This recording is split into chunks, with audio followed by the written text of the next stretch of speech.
Assalamualaikum warahmatullahi wabarakatuh. Kembali lagi dengan channel saya dengan Matematika Diskrit. Selanjutnya, saya akan melanjutkan materi tentang logika yang terkait dengan hukum-hukum logika. Proposisi dalam kerangka hubungan ekivalensi logika memenuhi sifat-sifat yang mirip dengan hukum aljabar pada sistem bilangan real. Misalkan, A dikali B tambah C akan sama dengan A kali B ditambah B kali C, yang dikenal dengan hukum distributif. Sehingga kadang-kadang hukum logika proposisi dinamakan juga hukum-hukum aljabar proposisi. Berikut ada 10 hukum aljabar proposisi. Yang pertama adalah hukum identitas, yaitu P disjungsi dengan false, ekivalensi dengan P. P konjungsi dengan true, ekivalensi juga dengan P. Artinya, jika suatu proposisi diskonjungsikan dengan benar, hasilnya tetap proposisi itu. Jika diskonjungsi dengan salah, hasilnya juga tetap proposisi itu. Contoh, hari ini hujan dan benar tetap sama dengan hari ini hujan.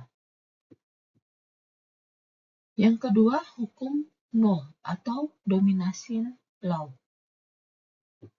Jika sebuah proposisi disjungsi dengan benar, hasilnya pasti benar.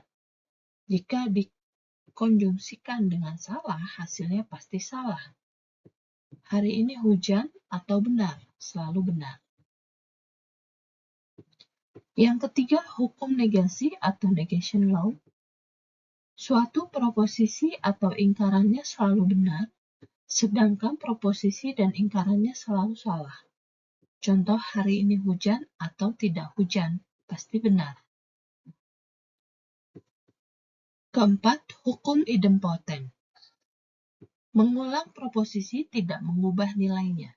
Contoh, hari ini hujan dan hari ini hujan. Sama saja dengan hari ini hujan. Yang kelima, hukum involusi. Ingkaran dari ingkaran proposisi akan kembali ke proposisi semula. Contoh, tidak hujan. Itu artinya sama dengan hujan. Hukum penyerapan atau hukum absorpsi. Proposisi utama menyerap kombinasi dengan dirinya. Contoh, hujan atau hujan dan dingin tetap sama dengan hujan. Ketujuh, hukum komutatif. Urutan proposisi tidak mempengaruhi hasil. Contoh, hujan atau panas sama dengan panas atau hujan. Hukum asosiatif, pengelompokan tanda kurung tidak mempengaruhi hasil. Contoh, dalam kurung hujan atau panas, atau berangin, sama dengan hujan atau dalam kurung panas atau berangin. 9. Hukum distributif. Seperti dalam aljabar biasa, operasi logika bisa didistribusikan. Contoh, hujan atau dalam kurung panas dan dingin, sama dengan hujan atau panas dan hujan atau dingin. Hukum De Morgan. Ingkaran dari gabungan dapat dipecah menjadi gabungan ingkaran dengan operasi logika yang berlawanan. Contoh, bukan dalam kurung hujan atau panas, sama dengan tidak hujan dan tidak panas. Hukum-hukum logika di atas bermanfaat untuk membuktikan keekivalenan dua buah proposisi. Selain menggunakan tabel kebenaran, keekivalenan dapat dibuktikan dengan hukum-hukum logika, khususnya pada proposisi majemuk yang mempunyai banyak proposisi atomik. Bila suatu proposisi majemuk mempunyai n buah proposisi atomik, maka tabel kebenarannya terdiri dari 2 pangkat n baris. Untuk n yang besar jelas tidak praktis menggunakan tabel kebenarannya. Misal, untuk n10 terdapat 2 pangkat 10 baris di dalam tabel kebenaran. Berikut adalah contoh untuk menunjukkan Misalkan P disjungsi negasi P disjungsi dengan Q dan P disjungsi dengan negasi Q. Keduanya ekivalen secara logika. Kita gunakan hukum-hukum logika tadi. Yang pertama adalah bentuk P disjungsi negasi P disjungsi Q ekivalen dengan P disjungsi negasi P konjungsi negasi Q. Di sini menggunakan hukum De Morgan. Kemudian kita uraikan sehingga menggunakan hukum distributif sehingga terbentuk P disjungsi negasi P konjungsi P disjungsi negasi Q. Menggunakan hukum negasi, true konjungsi dengan P disjungsi negasi Q.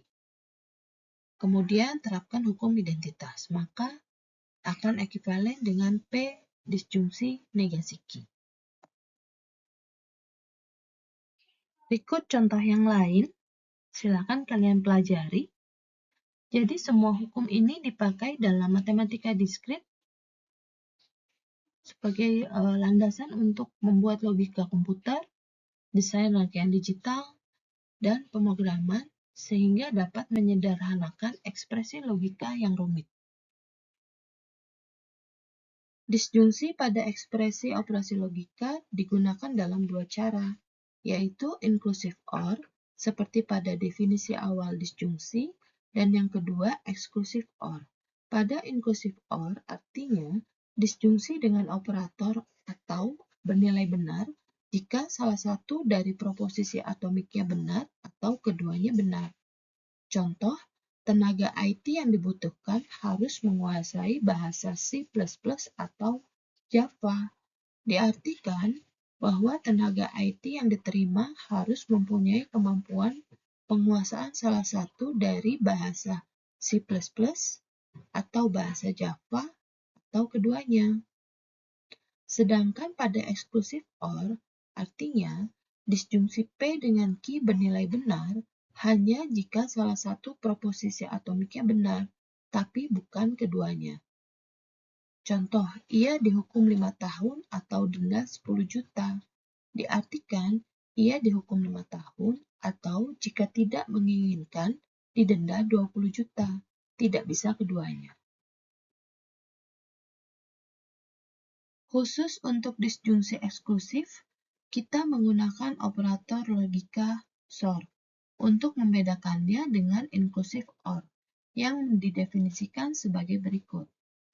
Misalkan P dan Q adalah proposisi, dinyatakan dengan notasi P eksklusif OR Q adalah proposisi yang bernilai benar jika hanya salah satu dari P dan Q benar. Selain itu, nilainya salah. Perhatikan tabel kebenarannya. Proposisi bersyarat, kondisional, atau implikasi. Selain dalam bentuk konjungsi, disjungsi, dan negasi, proposisi majemuk juga dapat muncul dalam bentuk jika P maka Q. Contoh, jika adik lulus ujian, maka ia mendapat hadiah dari ayah.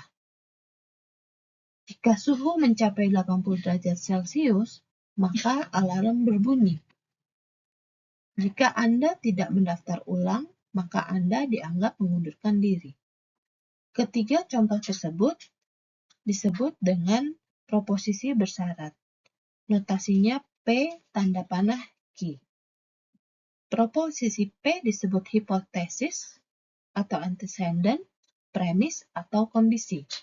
Sedangkan Q disebut sebagai konklusi atau konsekuen. Berikut adalah beberapa cara mengekspresikan implikasi.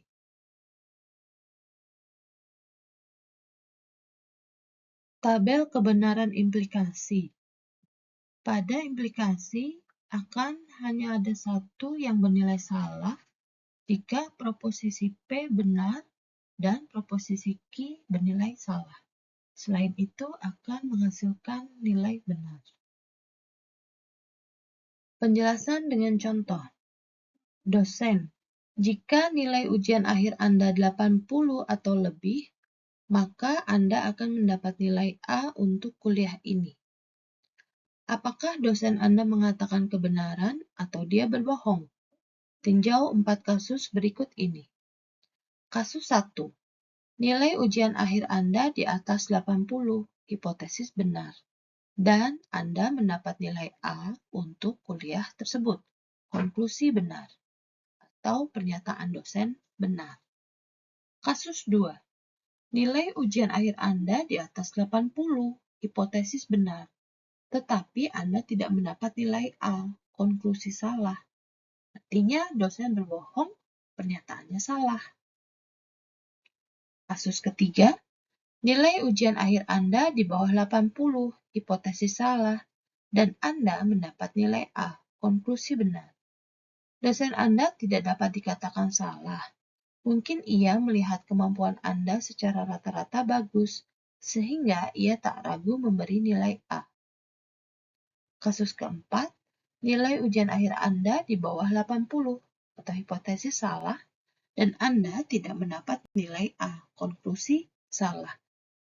Artinya dosen Anda benar. Perhatikan bahwa dalam implikasi yang dipentingkan nilai kebenaran premis dan konsekuen, bukan hubungan sebab dan akibat di antara keduanya. Beberapa implikasi di bawah ini valid meskipun secara bahasa tidak mempunyai makna. Jika 1 tambah 1 sama dengan 2, maka Paris ibu kota Prancis. Jika N bilangan bulat, maka hari ini hujan.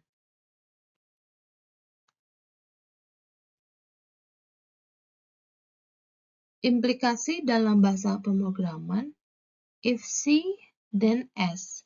C adalah ekspresi logika yang menyatakan syarat atau kondisi, S, satu atau lebih pernyataan. S dieksekusi jika C benar. S tidak dieksekusi jika C salah. Struktur if-then pada bahasa pemrograman berbeda dengan implikasi if-then yang digunakan dalam logika. Pernyataan if-then dalam bahasa pemrograman bukan proposisi, karena tidak ada korespondensi antara pernyataan tersebut dengan operator implikasi. Interpreter atau compiler tidak melakukan penilaian kebenaran pernyataan if-then secara logika. Interpreter hanya memeriksa kebenaran kondisi C. Jika C benar, maka S dieksekusi. Sebaliknya, jika C salah, maka S tidak dieksekusi. Oke, contoh pada bahasa pemrograman yang ditulis dalam bahasa Pascal. If X lebih besar dari Y, then Y sama dengan X tambah 10. Berapa nilai Y setelah pelaksanaan eksekusi if-then? Jika pertama X sama dengan 2, Y sama dengan 1. Yang kedua, X sama dengan 3, Y sama dengan 5. Kita lihat penyelesaiannya. X sama dengan 2 dan Y sama dengan 1. Ekspresi X lebih besar dari Y bernilai benar, atau 2 lebih besar dari 1. Pernyataan Y sama dengan X tambah 10 dieksekusi, maka nilai Y sekarang menjadi Y sama dengan 2 tambah 10 sama dengan 12. Yang kedua, X sama dengan 3 dan Y sama dengan 5. Ekspresi X lebih besar dari Y bernilai salah. 3 lebih kecil dari 5. Bukan 3 lebih besar dari 5. Pernyataan Y, X tambah 10 tidak dapat dieksekusi. Maka nilai Y tetap seperti sebelumnya, yaitu 5. Terdapat bentuk implikasi lain, yaitu proposisi sederhana yang merupakan varian dari implikasi. Ketiga variasi proposisi bersyarat tersebut adalah converse, kebalikan, inverse, dan kontraposisi dari proposisi asal implikasi. Tabel varian proposisi bersyarat memperlihatkan tabel kebenaran dari ketiga varian proposisi bersyarat tersebut. Pada tabel terlihat bahwa proposisi bersyarat implikasi ekivalen secara logika dengan kontraposisinya.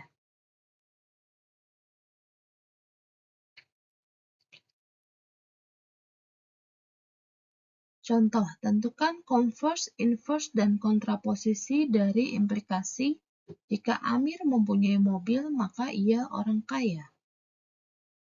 Penyelesaiannya dalam bentuk converse, jika Amir orang kaya, maka ia mempunyai mobil.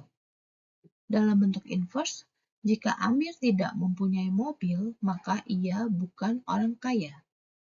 Dalam bentuk kontraposisi, jika Amir bukan orang kaya, maka ia tidak mempunyai mobil. Proposisi bersyarat penting lainnya adalah berbentuk P jika dan hanya jika Q, yang dinamakan bikondisional atau biimplikasi. Definisi bikondisional dikemukakan sebagai berikut. Bentuk proposisi P jika dan hanya jika Q, notasinya P bentuk arah panahnya bolak-balik terhadap Q. Kemudian nilai kebenarannya hanya bernilai benar jika kedua proposisi benar atau jika kedua proposisi salah. Selain itu, dia bernilai salah. Dengan kata lain, pernyataan biimplikasi P jika dan hanya jika Q dapat dibaca juga seperti jika P maka Q dan jika Q maka P. Berikut adalah beberapa cara menyatakan bikondisional. Berikut adalah contoh proposisi majemuk berbentuk biimplikasi. Yang pertama, 1 tambah 1 sama dengan 2, jika dan hanya jika 2 tambah 2 sama dengan 4. Syarat cukup dan syarat perlu agar hari hujan adalah kelembapan udara tinggi. Jika Anda orang kaya, maka Anda mempunyai banyak uang, dan sebaliknya. Bandung terletak di Jawa Barat, if Jawa Barat adalah sebuah provinsi di Indonesia.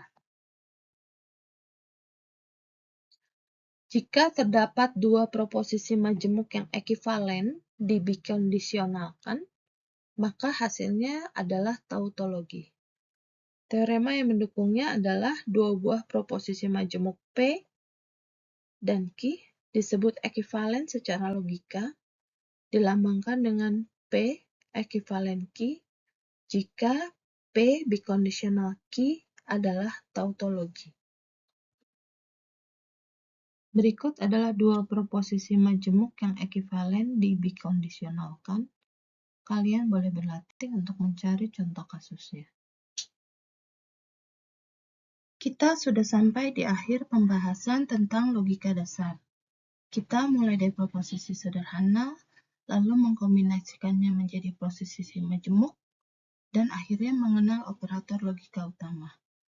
Nah, sebelum kita tutup, kalau menurut kalian logika ini gampang atau justru bikin pusing? Coba tulis pendapat kalian di kolom komentar ya. Terima kasih sudah menyimak materi ini. Semoga bermanfaat dan bisa membantu memahami konsep logika dengan lebih jelas. Sampai jumpa di materi berikutnya.